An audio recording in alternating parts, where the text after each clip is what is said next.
Sharif. So I think we need to talk about Mr. Sharif as well as yourself, because Nawaz Sharif is also in London, also on medical grounds. He manhandled by the NAB. Well, in his custody. Manhandled, you say. Yeah. The truth is, Nawaz Sharif is a convicted criminal.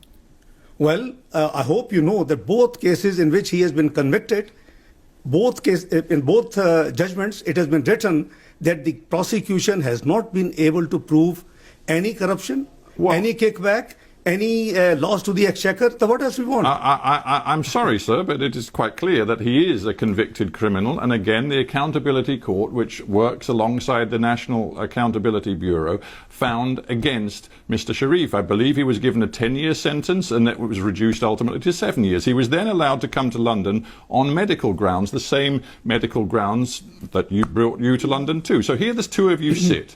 And now, you and you of course used to be his finance minister in the Pakistan government, you and he put yourselves forward as leading voices in the opposition in Pakistan, demanding early elections and an end to Imran Khan's government. And I ask you, what credibility do you think you have with the Pakistani people? I think what credibility Imran Khan government has.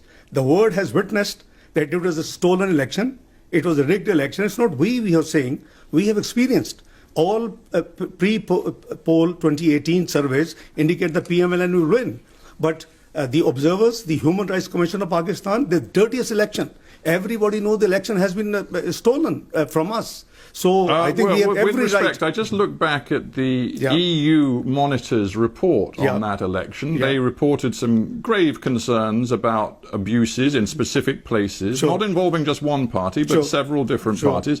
But the final and ultimate conclusion was that they believed the result was credible, that Imran Khan's election victory in 2018 was credible. That was the conclusion of the EU report. Then you haven't read all the reports. The Human Rights Commission of Pakistan. You can cherry pick the most negative. I'm telling you that the EU monitors, highly respected, independent monitors, looked at everything that happened in Pakistan, and they concluded that Imran Khan's victory was credible. No, Free and Fair Election Network, which is the global one. Do we have any question on their integrity? What do they report? I don't believe that there's ever been an election in Pakistan without some abuses, where every single thing was conducted with freedom and integrity. That doesn't work in Pakistan. The truth is, Imran Khan has a democratic mandate. He's been in power for 2 years, and you are now saying to the Pakistani people, he must be removed from office. Mr. Sarkar, this election has been stolen.